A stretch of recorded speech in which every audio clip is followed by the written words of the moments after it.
Então, por que há tanto antagonismo da IASD contra estes grupos, já que não há nenhuma prova real da inspiração?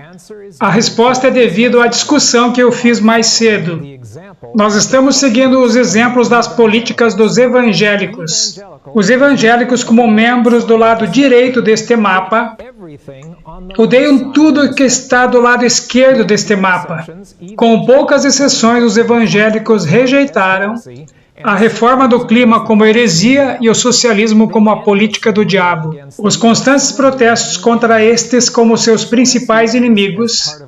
Então, os adventistas, suscetíveis à influência dos evangélicos, copiaram o seu antagonismo e preconceitos. A única ideia original que os adventistas acrescentaram a estes conceitos é o assunto da lei dominical, já que os evangélicos nunca trouxeram esse tópico à tona, a não ser para promovê-lo. Não vamos cometer nenhum erro. Os evangélicos, em geral, odeiam o adventismo. Eles sempre nos odiaram, eles nos chamam de seita, eles nos desprezam como não cristãos. E um proeminente evangélico disse: eu amaldiçoo o sábado do sétimo dia. Eles têm nos atacado menos recentemente à medida que nós aumentamos a nossa subserviência a eles. Mas eles não são os nossos amigos. Então, por que nós tentamos ser amigos deles? Sempre que eu ouço um adventista atacando o socialismo ou a reforma climática, eu ouço a voz de Patty Robertson ou James Dodson ecoando ao fundo. Lembrem-se do que Ellen White falou sobre o protestantismo apostatado. A linha de separação entre cristãos professos e ímpios é agora dificilmente discernida. Os membros da igreja amam o que o mundo ama e estão prontos para se unirem a ele. E Satanás está resolvido a uni-los em um só corpo e assim fortalecer sua causa, arrastando-os todos para as fileiras do espiritismo. Os romanistas, que se gloriam dos milagres como sinal certo da verdadeira igreja, serão facilmente enganados por este poder operador de prodígios. E os protestantes, tendo rejeitado o escudo da verdade, serão também iludidos. O Grande Conflito, página 588. Quando nós olhamos para o grande quadro para ver quem vai criar a imagem à besta na América, nós encontramos o mais marcante paradoxo. Aqueles que farão este ato demoníaco de imitação papal, os evangélicos, são os que gritam mais alto sobre os perigos da esquerda. Isso é desorientação e engano. Aqueles que caírem nesta armadilha ficarão chocados quando a profecia se cumprir e eles perceberem que o verdadeiro inimigo são aqueles que nos deram falsas informações fingindo ser os nossos aliados. Um artigo na revista Liberty tem uma ilustração que resume isso perfeitamente. A face gigante de um peixe-diabo do fundo do mar balança uma isca branca brilhante como uma vara de pescar em sua testa. Hipnotizado pela luz brilhante, um pequeno peixe amarelo a encara em atração totalmente inconsciente da boca dentuça abrindo-se atrás dele. Novamente, eu não quero fazer essa alegação por conjectura. A inspiração já elucidou isso categoricamente. Ao rejeitarem as igrejas protestantes os argumentos claros das escrituras sagradas em defesa da lei de Deus, almejarão fazer silenciar aqueles cuja fé não podem subverter pela Bíblia. Embora fechem os olhos ao fato, estão agora a enveredar por caminho que levará à perseguição dos que conscienciosamente se recusam a fazer o que o resto do mundo cristão se acha a praticar e a reconhecer as pretensões do sábado papal. O Grande Conflito, página 592. Percebam que ela diz que essas igrejas protestantes estão agora a enveredar por caminho que levará à perseguição. Considerando que ela escreveu isso há mais de um século, dificilmente pode ser considerado algo que ainda não ocorreu. De fato, a Babilônia está caída e tem sido assim por um longo tempo. Ela até especifica como a perseguição será executada. Os que honram o sábado bíblico serão denunciados como inimigos da lei e da ordem, como que a derribar as restrições morais da sociedade, causando anarquia e corrupção, e atraindo o juízo de Deus sobre a terra. Declarar-se-á que seus conscienciosos escrúpulos são teimosia, obstinação e desdém à autoridade.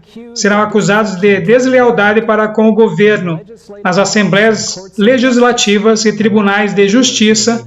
Os observadores dos mandamentos serão caluniados e condenados. Dar-se-á um falso colorido às suas palavras. A pior interpretação será dada aos seus intuitos. O Grande Conflito, página 592. Muitas informações importantes nesta declaração, mas eu vou comentar somente um ponto. Percebam que os fiéis nos fins dos tempos serão denunciados como inimigos da lei e da ordem. Vocês acham que esse termo se originou recentemente? Na verdade, se tornou popular há um século, como uma frase código da supremacia branca. Aqueles que apoiavam as leis de Jim Crow no Sul eram defensores da lei e da ordem. Desde então, pequenos ditadores ao redor do mundo, e alguns não tão pequenos, têm frequentemente usado esta frase para atingir inimigos e conseguir apoio. É interessante perceber que esse termo se voltará para os adoradores do sábado, por uma liderança corrupta da América que fala como um dragão. Os adventistas que apoiam este termo agora ficarão desesperados quando ele se voltar para eles mais tarde.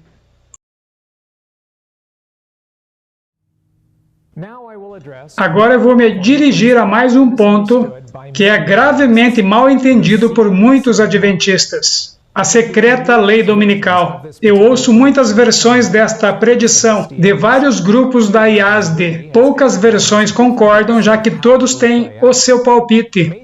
Conceitos principais incluem o Papa trabalhando nos bastidores da ingênua liderança americana, ou um presidente mau esquematizando sozinho, ou senadores conspirando em salas escuras de Washington. Cada versão termina com uma lei dominical nacional, explodindo sobre uma população americana inocente, e todos nós sendo forçados a nos submeter ou encarar a prisão e a morte. Agora, considerando o estado corrompido da política americana, eu poderia ver facilmente qualquer uma dessas cenas acontecendo, exceto por uma coisa: a inspiração não diz que isso aconteceria desta maneira. De fato, a inspiração diz o contrário. Por favor, leia cuidadosamente o que o Espírito Santo diz que acontecerá, ao invés do que videntes modernos dizem. Os dignatários da Igreja e do Estado unir-se-ão para subornar, persuadir ou forçar todas as classes a honrar o domingo. A falta de autoridade divina será suprida por legislação opressiva. A corrupção política está destruindo o amor à justiça e a consideração para com a verdade. E mesmo na livre América do Norte, governantes e legisladores, a fim de conseguir o favor do público, cederão ao pedido popular de uma lei que impõe a observância do domingo. O Grande Conflito, página 592. Os líderes da Igreja e do Estado unir-se-ão para subornar, persuadir ou forçar todas as classes a honrar o domingo.